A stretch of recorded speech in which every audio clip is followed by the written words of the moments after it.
بسم اللہ الرحمن الرحیم۔ السلام علیکم ورحمۃ اللہ وبرکاتہ۔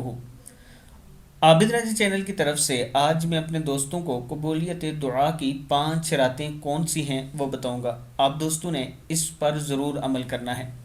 امام شافعی رحمہ اللہ فرماتے ہیں کہ ہم تک یہ بات پہنچی، بلا شبہ 5 راتوں میں دعا زیادہ قبول ہوتی ہے۔ ایک جمعہ کی رات، دوسرا عید الاضحیٰ کی رات، تیسری عید الفطر کی رات، چوتھی رجب کی پہلی رات، 5 شعبان کی 15ویں رات، اور ان راتوں سے متعلق جو بیان کیا گیا ہے میں اسے مستحب سمجھتا ہوں نہ کہ فرض۔ امام شافعی یہ کہتے ہیں کہ ان راتوں کے متعلق جو بیان کیا گیا ہے میں اسے مستحب سمجھتا ہوں نہ کہ فرض۔